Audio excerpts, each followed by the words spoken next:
제가 오늘 2부 설교 마치고 이제 교우들하고 인사를 하는데 어떤 분이 아주 좋은 것을 하나 가르쳐 주셨어요. 제가 존속살인이라는 표현을 여러 번 썼는데, 존속살인은 아들이 아버지를 죽일 때 쓰는 용어고, 아버지가 아들을 죽일 때는 비속살인 이렇게 표현을 해야 맞다 그래요. 제가 이 용어에 대해서 잘 몰랐는데 오늘 확실하게 알게 됐습니다. 그래서 존속살인이라고 하는 표현은 잘못된 겁니다. 이제 아버지가 아들을 죽일 경우에는 그 비속살인, 그 항렬이라는 게 다 있잖아요. 그래서 비속살인이 맞습니다. 이게 설교할 때 실수할 수 있기 때문에 제가 아내한테 혹시 내 설교에 잘못된 거 있냐 그랬더니 영어를 많이 쓰지 말라 그래요. 그래서 제가 뜨끔했습니다. 이 개념이 좀 명료해지기 위해서 영어를 이게 쓸 때가 있는데, 할머니들도 많이 계시고 한데 제 마음속에 죄책감 같은 게 들었어요. 그러나 영어를 쓰는 이유는 제가 뭐 영어 잘하는 걸 과시하기 위해서가 아니라 어떻게 하면 개념을 명료하게 전달할 수 있을까 하다 보니까 영어를 쓰는 겁니다. 예수님도 우리 눈높이로 이렇게 내려오셨는데 항상 알기 쉽게 이렇게 설교를 해야 되는데 그게 참 어렵다는 것을 여러분 앞에 고백을 합니다. 창세기 22장 1절로부터 19절에 나오는 이 아브라함이 이삭을 번제물로 바친 이야기는 너무나 중요한 이야기이기 때문에 제가 2주 동안 이 문제를 놓고 많이 묵상하고 또 연구를 했습니다. 조금 강연처럼 들릴지라도 여러분이 양해를 하시고 진리를 깨닫는다고 하는 그런 마음으로 설교를 들어주시면 고맙겠습니다. 아버지가 100세에 낳은 아들을 이게 하나님 앞에 번제물로 바친다고 하는 이야기는 참 납득이 안 되는 말이에요. 이성적으로 불합리한 말이에요. 사람을 죽인다는 것 자체가 윤리적으로 가당치 않잖아요. 10계명 중에 6번째 계명이 살인하지 말라고 하는 계명인데, 그것도 아버지가 아들을 죽이는 이 비속살인이라고 하는 것은 끔찍한 것입니다. 윤리라고 하는 것은 이것이 나에게 이득이 되냐 손해가 되느냐 이것을 따지기 전에 옳으냐 그르냐 그걸 따지는 게 윤리죠. 우리가 윤리가 없이 좋으냐 나쁘냐 이득이 되느냐 손해가 되느냐 이것만 따지면 이 세상이 어떻게 되겠습니까? 살인을 금지하는 이 계명은 보편적인 계명이에요. 보편성이라고 하는 것은 한국에만 통하는 게 아니라 미국에서 통하고 아프리카에서 통하고 장소를 불문하고 다 통하는 거란 말이죠. 이거는 시간적으로도 마찬가지입니다. 1000년 전에도 옳은 이야기고 지금도 옳은 이야기고 1000년 후에도 옳은 이야기예요. 시간과 장소를 불문하고 항상 옳은 보편적인 윤리가 사람 죽이면 안 된다는 거예요. 그런데 하나님께서 아들을 죽이라고 말씀하시다니 이게 하나님이 맞아? 미치광이도 그런 말을 하지 않을 텐데 어떻게 하나님이 이런 말씀을 하실 수가 있어? 하나님이 그런 말씀을 하신다고 그래가지고 무턱대고 거의 맹종에 가깝게 아들을 죽이려고 하는 그 아버지는 또 어떤 사람이야? 이런 사람이 어떻게 믿음의 조상이 될 수가 있어? 우리가 이성적으로 윤리적으로 생각하면 이게 터무니없는 이야기거든요. 아브라함이 최악의 경우에는 비속 살인자가 되고 차악의 경우에는 살인 미수자가 되는 겁니다. 여러 가지 우리가 의문을 해볼 수가 있어요.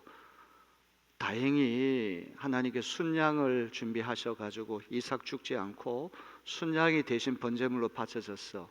해피엔딩으로 끝나는 것처럼 보이지만 이 10대 청소년기에 이 끔찍한 일을 겪은 이삭이 트라우마가 생긴 건 아닐까? 다시 집으로 돌아가면 아버지하고 아들의 관계가 옛날처럼 복원될 수 있을까? 수많은 의문이 생긴다는 말이에요. 키르케고르라고 하는 이 철학자가 이런 문제를 아주 명쾌하게 잘 정리를 해주는데요. 어떤 사람은 심지어 그렇게 얘기합니다. 이거는 역사적인 사실이 아니다. 칸트 같은 사람은 하나님이 어떤 그런 일을 요구할 수가 있어. 이거는 아브라함이 환청을 들었거나 이거는 말도 안 되는 이야기야. 기각한단 말이죠. 근데 키르케고르는 그렇게 보지 않아요. 이 이야기의 초점이 뭐냐는 거예요. 이야기의 초점은 믿음의 본질을 밝히는 거예요. 하나님을 믿는다는 것이 어떤 것인가? 믿음의 본질을 밝히기 위해서는 믿음이 진짜 믿음인가 가짜 믿음인가 테스트, 이걸 한번 시험을 해봐야 된다는 말이죠. 아브라함이 가진 믿음이 정말 살아계신 하나님을 신뢰하는 믿음인가 아닌가를 시험해 보는 이야기가 바로 오늘 이 말씀이라는 거예요. 하나님을 믿는 것은 꼭 합리적으로 이성적으로 납득이 되는 것만은 아니에요. 꼭 윤리적으로 수긍이 되는 것만은 아니에요. 만일 이성적으로 납득되는 것만 우리가 믿는다면 우리 믿음이라는 것은 철학의 수준, 이성을 강조한 철학 수준으로 격화됩니다. 윤리적인 것만 따진다면 동정녀 마리아가 예수님을 잉태한 얘기도 터무니없는 이야기고, 이게 하나님을 믿는 신앙의 문제가 윤리학으로 격화된다는 말이에요. 키르케고가 정확하게 본 것처럼 신앙이라고 하는 것은 때로 불합리하고 어떨 땐 반인륜적인 것처럼 보이는 그런 세계가 신앙의 세계다, 이거를 이야기한다는 거예요. 하나님께서 햇빛과 단비를 선인에게만 주신 자고 악인에게도 주시잖아요. 여러분, 만일 하나님이 정의대로만 하신다면 그 정의의 칼날 앞에 살아남을 사람이 어디 있겠습니까? 우리는 다 지옥 형벌을 받아야 되는 거죠. 우리가 구원받고 하나님의 자녀가 되는 것도 이거 불합리한 일이거든요. 우리 가운데 나는 자격이 있어, 그래서 구원받아, 이렇게 얘기할 수 있는 사람이 몇 명이나 되겠습니까? 이런 신앙의 세계라고 하는 것은 비약, 리프라고 하죠. 리프, 키르케고르, 리프라는 건 갑자기 점프하는 거, 뛰어오르는 거. 이성의 세계에서, 윤리의 세계에서부터 뛰어올라서 부조리하기 때문에 믿는다, 불합리하기 때문에 믿는다, 그 경지까지 올라가야 한다는 그런 말이에요.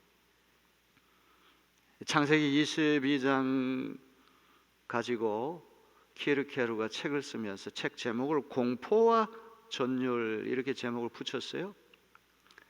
아브라함이 느낀 공포, 이삭이 느낀 전율, 뭐 이런 것 때문에 공포와 전율이라고 얘기했건 우리가 생각할 수 있는데, 사실 이 책 제목은 고린도전서 2장 3절에서 바울이 한 고백에서부터 왔어요. 키르케고르가 고린도전서 2장 3절 바울의 고백을 착안해가지고 책 제목을 붙였다는 거. 우리 다 같이 볼까요? 내가 너희 가운데 거할 때 약하고 두려워하고 심히 떨었노라. 여기 보면 두려워하고 떨었노라. 이게 영어 보면 fear and trembling 이렇게 되어 있어요. 이거는 이제 한문으로 공포, 전율 이렇게 표현을 한 것뿐이지, 바울이 두려워하고 떨었다고 하는 이 말에 착안을 해가지고 책 제목을 그렇게 붙였다는 말이에요. 바울이 이 말씀을 한 배경은 어떤 배경에서 나왔습니까? 바울이 고린도에 가서 복음을 전할 때 인간의 지혜나 훌륭한 말이나 사람의 능력으로 복음 전파를 한 것이 아니라 오로지 십자가에 달리신 예수 그리스도만 전파했다, 이런 말씀을 해요. 자기 지식을 의지하지 않고 언변을 의지하지 않고 자기의 유능함을 의지하지 않고 약하고 두려워하고 떨었다. 이 바울이 순직한 믿음으로 복음을 전파했다, 이 맥락에서 얘기가 나왔거든요. 이 공포와 전율이라고 하는 것도 사시나무 떨듯이 인간적으로 두려워해서 떨었을 것이다, 이 차원이 아니라 하나님 앞에 선 믿음의 사람들이 가져야 할 태도는 바울의 고백처럼 약하고 두려워하고 떨었다. 아니, 하나님께서 100세의 아들을 주셔놓고는 그 아들을 다시 잡아서 바치라고 하시다니, 이게 말이 안 돼. 터무니없는 이야기야. 이거는 보편적인 윤리관을 깨트리라고 하는 말이야. 이렇게 아브라함이 생각할 수 있지만 하나님 앞에서 그는 약하고 두려워하고 떨었다. 이 말은 자기를 의지한 것이 아니라 하나님만 의지했다, 이런 이야기죠.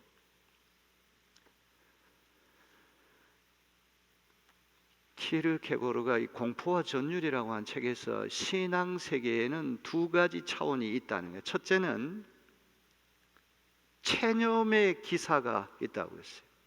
The Night of Resignation. The Night of Resignation. 이 기사는 유럽에서 그 봉건주의 시대를 떠받친 기둥이 기사들 아닙니까? 그래서 기사도라고 하는 게 있잖아요. 기사 그러면 용감한 사람, 정의로운 사람, 충성스러운 사람, 의리 있는 사람, 애절 바른 사람, 기사를 그렇게 이야기를 하는데, 신앙 세계의 두 기둥을 얘기할 때 체념의 기사, 믿음을 갖는다는 것은 기사처럼 용감해야 돼요.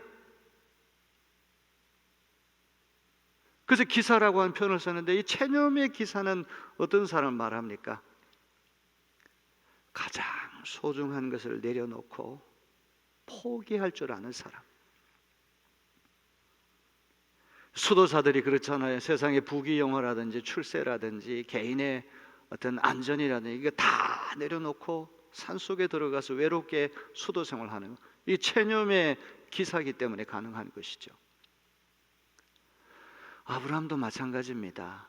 하나님 앞에 자기의 가장 소중한 것, 전 재산, 생명과 같은 아들을 포기했기 때문에 번제단에 바칠 수가 있는 거죠. 이 체념의 기사도 아무나 되는 것이 아닙니다. 대단한 믿음이 있어야지만 가능한 거예요. 영성이라고 하는 건 무엇입니까? 영성이라고 하는 건 허물을 느끼는 게 영성의 출발점이라 저는 생각을 해요. 아무리 재산을 많이 갖고 아무리 명예가 높고 아무리 권력이 높아도 뭔가 모르게 구멍이 뚫린 것 같은 느낌을 갖고, 야, 이게 전부는 아닌데, 이거를 느끼는 것이 신앙의 출발점이고 영성의 출발점이라고 할 수 있어요. 자, 두 번째는 Night of Faith, 신앙의 기사, 믿음의 기사를 이야기해요.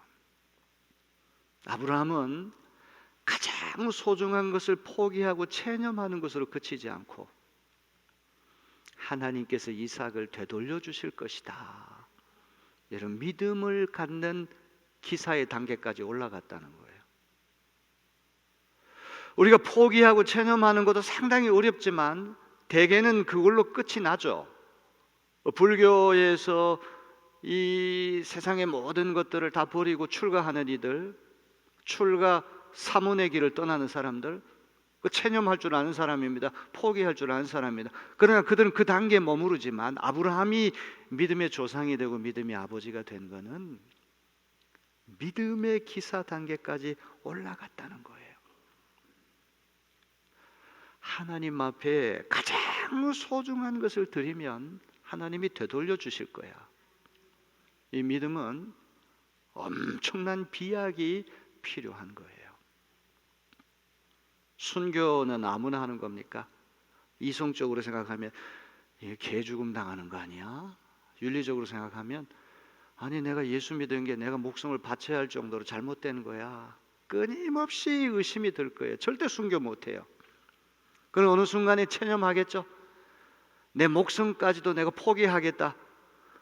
그러나 그런다고 해가지고 순교가 일어나는 건 아니죠. 하나님께서 나에게 영원한 생명을 주실 거야, 내 생명을 되돌려 주실 거야, 그 믿음이 있을 때 순교의 경지까지 올라갈 수 있다는 그런 말이죠. 자, 우리 히브리서 11장 19절 말씀을 보면 아브라함이 체념의 기사 상태에서 믿음의 기사 상태까지 올라갔다고 하는 것을 정확하게 말씀해 줍니다. 하나님께서는 이삭을 죽은 사람들 가운데서도 되살리실 수 있다고 아브라함은 생각했던 것입니다. 그러므로 비유하자면 아브라함은 이삭을 죽은 사람들 가운데서 되받은 것입니다. 하나님은 죽은 사람들 가운데서도 이삭을 살릴 수 있습니다. 이런 믿음의 기사 단계까지 올라갔기 때문에 아브라함 믿음의 조상, 믿음의 아버지가 됐다는 말이죠. 키르케고르식의 비유를 들자면 이런 이야기가 됩니다. 시골 처녀가, 신분이 아주 낮은 시골 처녀가 왕자님과 사랑에 빠졌어요. 열렬하게 사랑하는데 어느 날 현실을 이렇게 보니까 임금님의 아들하고 결혼하는 일은 불가능한 일이야. 죽었다 깨어나도 이건 있을 수 없어. 포기합니다. 체념합니다. 그러나 믿음의 기사 단계까지 올라가는 일은 아니야. 언젠가 결혼할 수 있을 거야. 왕자님과 결혼해서 왕궁에 들어간 날이 올 거야. 이거를 믿는 단계까지 올라가는 거. 이건 믿음의 기사가 할 수 있는 일이라는 것이죠. 자, 초두에 제가 그런 말씀 드렸잖아요. 아브라함이 이삭을 번제물로 바치는 이야기는 여러 가지 인간적으로 의문이 드는 이야기지만 초점을 흐려서는 안 된다. 초점 뭐냐? 믿음이라는 것은 뭐냐? 믿음의 본질은 뭐냐? 아브라함의 믿음이 정말로 하나님을 향한 믿음이냐 아닌가를 테스트하는 것, 이것이 이 이야기의 초점이라고 한다면 하나님이 더 귀한 분이냐, 하나님이 주신 선물이 더 귀하냐, 이런 이야기하고 마찬가지예요. 아버지가 아들을 사랑해가지고 퇴근길에 아주 좋은 선물을 가슴에 가득 안고 집에 들어옵니다. 초인종이 소리가 나고 문을 열고 아버지가 들어올 때 이 아들이 제일 먼저 바라보는 건 아버지를 바라보는 게 아니고 품 안에 안긴 선물을 바라보고, 선물을 빼앗듯이 가져온 지방에 들어가가지고 아버지 겉들도 보지도 않아요. 이 경우에는 아이가 선물을 주신 분보다도 선물에 더 관심 많다는 이야기예요. 선물이라고 하는 것은 거저 주는 거예요. 사랑하기 때문에 주는 거예요.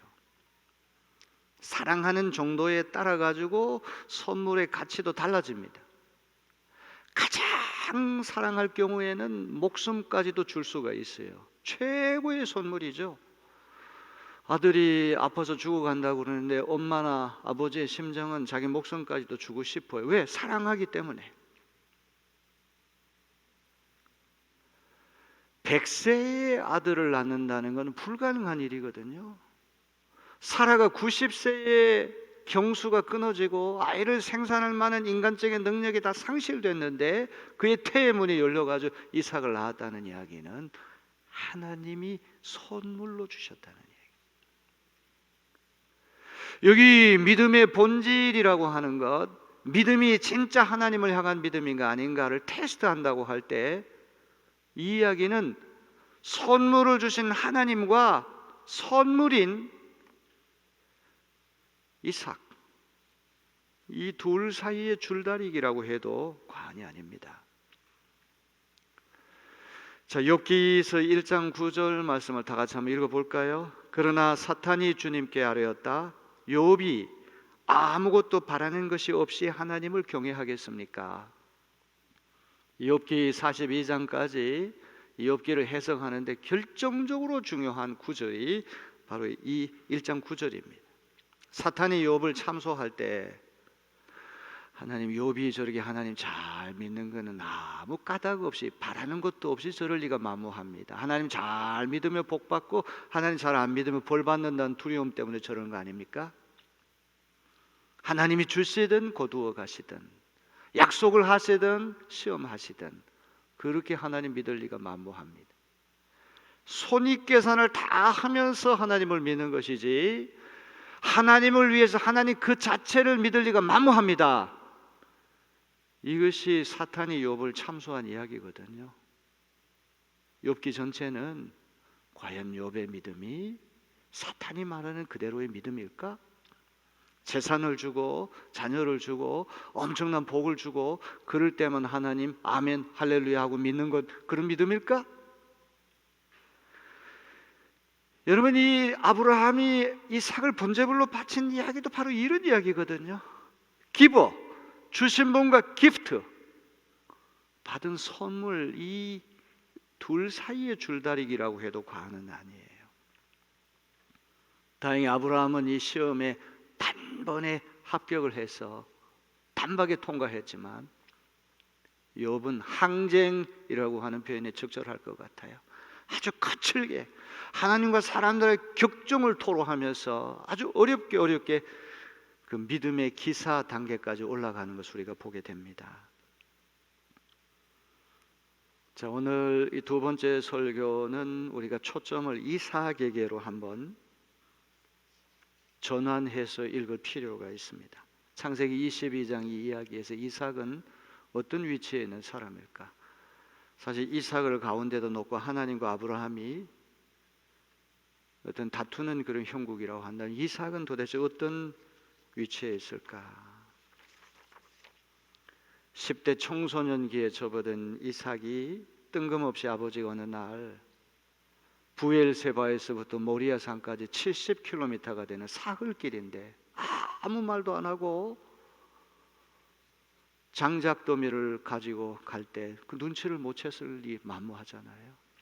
모리아산에 당도했을 때에는 젊은 종에게 나귀 지키라고 그러고 이삭의 등에다가 화목을 등에 지우고 모리아산을 향하여 올라갈 때 이삭이 몰랐을리 만무해요. 아버지가 나를 번제물로 바치려고 하는구나. 왜 그걸 몰랐겠습니까? 자, 우리 창세기 22장 7절을 다 같이 읽어볼까요? 이삭이 이르되 불과 나무는 있거니와 번제할 어린 양은 어디 있나이까? 종곡을 찌르는 아주 아픈 질문입니다. 불과 나무는 있는데 도대체 번제할 어린 양 어디 있습니까? 이거 나 죽는 거 아닙니까? 이 얘기와 마찬가지죠. 아브라함은 하나님을 향한 믿음이 있었다고 한다면 이삭은 이중의 순종을 한 사람이라고 볼 수 있죠. 육신의 아버지인 아브라함에게 순종했고 하늘에 계신 하나님께 순종했다고 볼 수 있어요. 이삭을 결박할 때 아버지를 향하여서 난리를 치고 하늘을 향해서 울부짖으면서 왜 나를 죽이려고 합니까? 결박을 풀고 도망갈 수 있는데 순순히 이삭이 그 결박을 받고 칼을 받으려고 했다는 얘기는 그가 이중의 믿음과 이중의 순종을 가졌다는 이야기예요. 그런 점에서 예수님과 닮았구나. 예수님은 참 인간이면서 참 하나님으로서 우리 인간의 운명을 대변해야 할 뿐만 아니라 하나님의 뜻도 대변해야 할 분이거든요. 죄가 없는 그분이 십자가에 달려서 희생 제물 번제물이 된다는 게 이거 터무니없는 말이거든요. 사람들을 향해서도 할 말이 많고 하나님을 향해서도 울부짖을 일들이 많은데 예수님이 십자가에 매달리셔서 순종하셨다는 얘기는 이중으로 순종하고 이중의 믿음을 가지셨다는 얘기가 아니고 무엇입니까? 이삭은 장차 오실 그리스도의 예표다. 미리 보여주는 표시가 이삭이라는 것이죠. 우리 요한복음 8장 56절을 다 같이 읽어볼까요? 너희의 조상 아브라함은 나의 날을 보리라고 기대하며 즐거워하였고 마침내 보고 기뻐하였다. 예수님이 하신 말씀인데 아브라함 이야기가 예수님의 구속 이야기와 연결된다고 하는 것을 보여주는 말이죠. 자, 우리가 체념하고 포기하는 거 쉽지 않아요. 세상에 귀한 것들을 내려놓고 이걸 버린다고 하는 것 아무나 할 수 있는 것 아닙니다. 아브라함이 믿음의 조상으로 당당히 성경에 올라가 있는 이유는 체념하는 것으로 그치지 않고 하나님이 더 좋은 것을 주시는 분이라고 하는 믿는 믿음의 단계까지 올라갔다는 이야기예요. 이삭을 드리면 하나님이 이삭을 되돌려 주실 거야. 이 믿음이죠. 하나님이 복을 주신다고 약속을 하시든 불같은 시험을 주시든 앗아가시든 항상 하나님은 더 좋은 것을 손수 마련해 주시는 하나님이시야. 이것을 믿는 믿음이 아브라함의 믿음이라고 하는 것입니다. 우리 8절을 다 같이 볼까요? 내 아들아, 번제할 어린 양은 하나님이 자기를 위하여 친히 준비하시리라. 하나님이 자기를 위하여 친히 준비하시리라. 준비한다는 말이 영어 성경에 보면 provider, 제공한다, 공급한다, 주신다 이렇게 되어 있잖아요. 하나님이 주시는 하나님인 것을 믿는 믿음의 단계까지 올라갔기 때문에 그가 이삭을 하나님 앞에 드릴 수 있었다는 이야기입니다. 자, 우리 12절을 다 같이 읽어볼까요? 천사가 말하였다. 그 아이에게 손을 대지 말아라.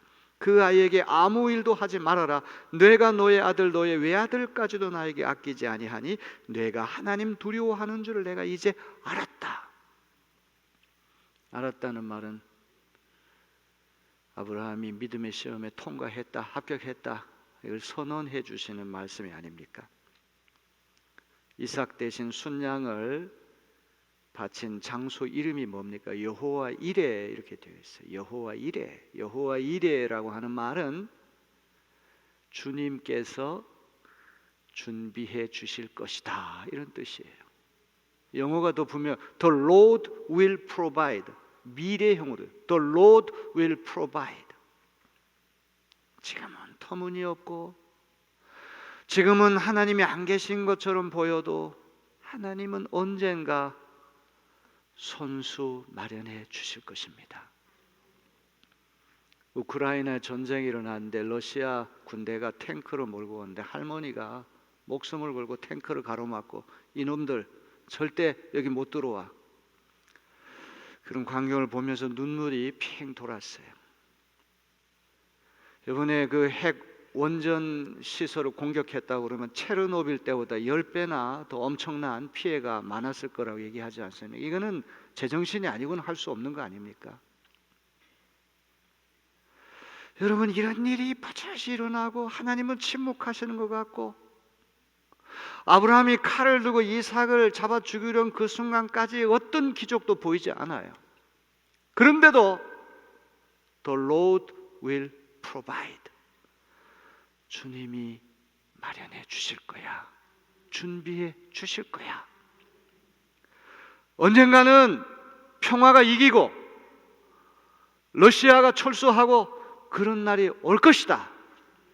이런 믿음이 우리에게 있어야 할 줄로 믿습니다.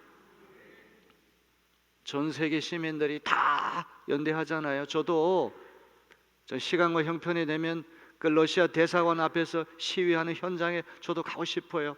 땅바닥에 엎드려서 같이 하고 싶어요. 여러분, 지금 21세기 최고 문명 시대에 핵무기를 운운하고 서방 세계하고 대결하면서 소련의 영광을 되찾겠다고 하는 그 목적 하나 가지고 그렇게 힘없는 나라를 그렇게 침범해도 되는 것입니까? 이런 불합리한 일이 계속되는 가운데에도 체념하고 포기하는 것으로 그치는 것이 아니라 여호와 이레, 주님이 마련해 주실 거야. 이런 믿음이 우리 모두에게 있어야 할 줄로 믿습니다. 키르케고르의 말에 하면 아브라함 이야기의 절정은 모리아 산에서 이삭을 죽이려고 했다가 순양이 대신 번제물로 바쳐진 것이 절정이 아니라 환속, 이런 일이 있은 다음에 집으로 돌아와서 일상생활로 복귀했을 때가 절정이다, 그런 이야기를 해요.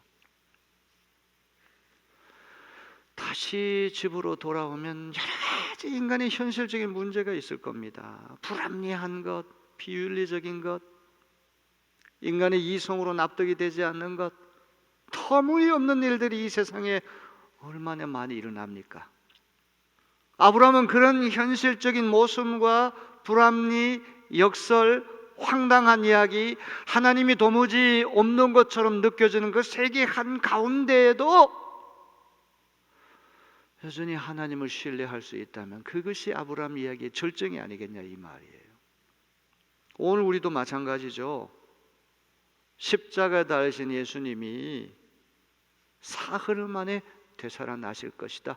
이 부활의 믿음이라고 하는 것도, 이것도 얼토당토 말도 안 되는 세계 속에서 엄청난 믿음의 도약이 필요한 거예요. 아브라함의 신앙이 필요한 거예요. 죄 없는 예수님이 십자가에 달려 돌아가시고 세상이 끝난 것이 아니라 하나님은 더 좋은 것을 선물로 주실 거야. 내가 오늘 세상을 떠난다고 할지라도 주님은 영원한 생명을 손수 마련해 주실 거야. 이런 믿음이 오늘 우리에게 필요한 줄로 믿습니다. 저는 이런 생각을 해봤어요. 아브라함이 이삭을 바치려고 하다가 순양을 대신 바친 장소를 하나님이 손수 순양 마련해 주시다 해서 아브라함과 관계된 이름으로 정하지 않고 왜 여호와 이레라고 했을까? 아브라함의 영웅적인 믿음을 기리고 아브라함을 추앙하고 해가지고 아브라함과 관계된 아브라함 이레, 아브라함의 뭐 이렇게 이름 붙여야 돼. 왜 여호와 이레라고 했을까? 이야기의 초점은 여전히 주시는 분, 선물이 아니라 선물을 주시는 분이 여기서 주축이 된다는 걸 보여주는 거예요. 때로 무한을 잡기 위해서는 유한을 포기할 때가 있죠. 때로 더 높은 진리의 세계로 올라갈 때는 황당하고 불합리하고 터무니없는 거, 그걸 뛰어넘는 믿음의 비약, 도약이 필요해요. 꼭 이성으로 납득되는 것만이 믿음의 세계라고 한다면 그는 믿음의 초보 단계에 머무는 것이 되고 말 것입니다. 왜? 이 세상 자체가 말도 안 되는 아주 복잡한 것으로 얽히고 설켜 있잖아요. 아니 우리 자신부터가 이게 모순 덩어리고 역설 덩어리가 아니고 무엇입니까? 우리가 여기 예배당에 와서 앉아 있는 것 자체가 자격이 없는 거예요. 우리 가운데 누가 자격이 있어서 구원받고 자격이 있어서 천국 갈 사람 누가 있습니까? 아무도 자격이 없어요. 해 아래 의로운 인생은 아무도 없는데 우리가 구원받고 천국에 초청받은 것 자체가 불합리한 것이 터무니없는 비윤리적인 것이 하나님 은혜로 가능하게 됐다 이 말이죠. 아브라함 이야기의 핵심은 모리아산의 체험을 한 다음에 다시 환속, 다시 가정과 일상생활로 되돌아 또 터무니없는 일, 인간의 이성으로 이해할 수 없는 저 러시아가 우크라이나를 침략한 이야기를 비롯해서 복잡하게 돌아가는 이 세상 한가운데에도 선한 믿음을 끝까지 지탱하며 하나님이 더 좋은 것을 마련해 주실 거야. 이 믿음이 진짜 믿음이라는 것이죠. 이 믿음은 내가 노력한다고 되어지는 것이 아니라 하나님 주신 선물이에요. 은혜가 있어야 돼요. 여러분 이런 믿음의 선물을 받아 누릴 수 있게 되기를 주님의 이름으로 기원합니다.